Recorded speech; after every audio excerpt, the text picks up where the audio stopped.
So for someone that's watching that is like, you know what, I want to start working with investors. How do I even find investors? What would you recommend are some tips or some things that they can do that you did that worked in the past?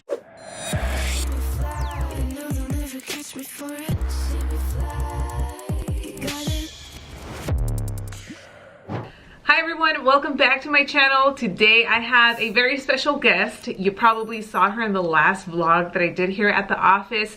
This is Myra, and she is the other woman that is out here in the Team BC office in the LA area.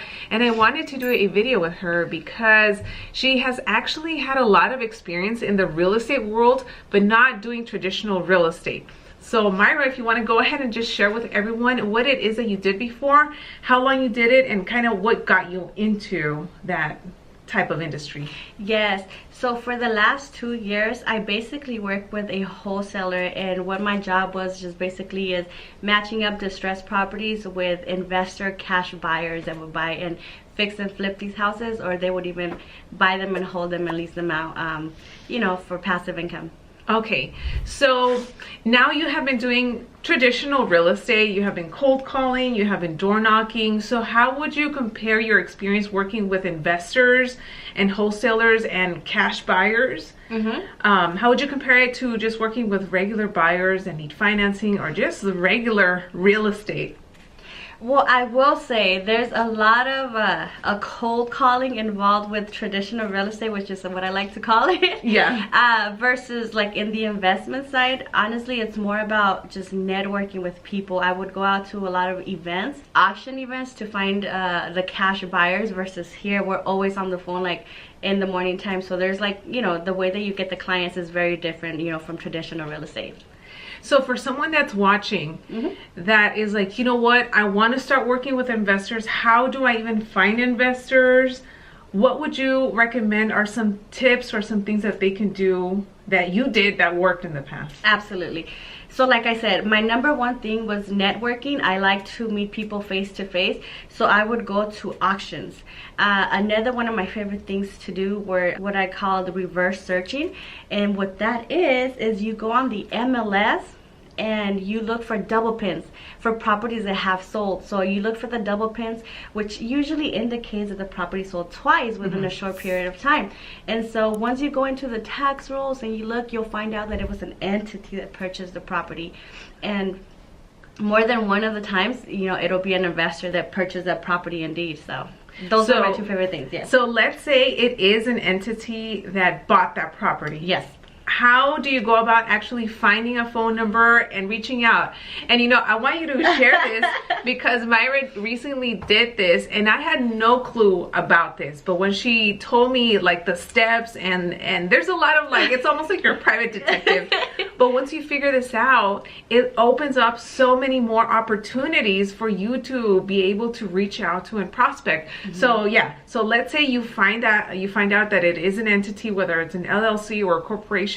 How do you find out who's like the main person and get a phone number? Yeah, so my favorite website when it comes to being a private investigator is Corporation Wiki.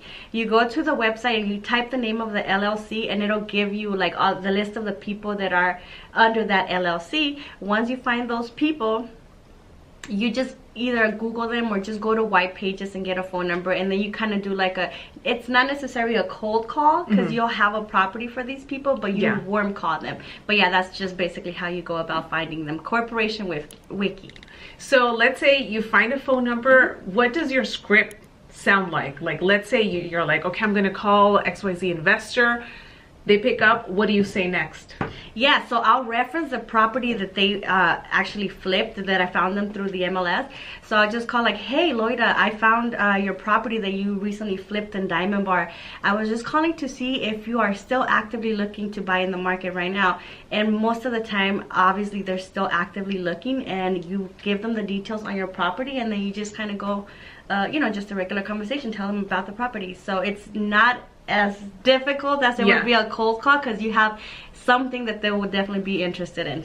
So let's say you are making these calls and you have a property that might be a potential fit for them. What are some numbers that you run or that you take a look at to see if it would even make sense for an investor? So the first number that you also want to make sure that you bring up is the after repair value, the ARV. This is the price that the property will be worth after it's repaired. So you let them know what the ARV will be, and then you also kind of give them a little bit of an estimate, not so much of like what the rehab will be, because they need to run their numbers. And then after that, if you have access to the property, you try to get them to come in so that they can see it and run their own numbers. But before that, you obviously have to verify and make sure that they have the funds, whether it's cash or hard money. So make sure you take care of all the financials and make sure that they're actually qualified before you bring them over to your property. Yeah, because at the end of the day, you don't want to be wasting time with someone that doesn't have the money. Absolutely, because even though you are reverse searching, you can always run into a Jimmy, so be careful. A Jimmy. Okay, tell us what is a Jimmy. So a Jimmy is just basically is a term that we call like investors or like other wholesalers. I guess it just, they didn't have the funds, so they will try to get into the industry and try to do stuff, but they really weren't qualified. So those were our Jimmies. Your Jimmies, also known, or I feel like those are also like the tire kickers. The tire kickers, the tire pretty kickers. Much. Jimmies, tire kickers, you name it. Now, when you used to work mostly doing that, did you ever come across investors that claimed they were investors but didn't really do anything or bought any properties? Or were they mostly serious people, just like ready as soon as the numbers would make sense, of course? So when you reverse search, 95% of the time these are actual investors, because you can see that they're actually buying the properties, and on the tax records you can see whether they financed or whether they purchased cash. But when you do go to events, like say for example auctions, you do come across people that might not be as serious, or tire kickers or Jimmies. Yeah, so for sure, I think the most reliable place to look for is the MLS and do the reverse searching. Okay, awesome.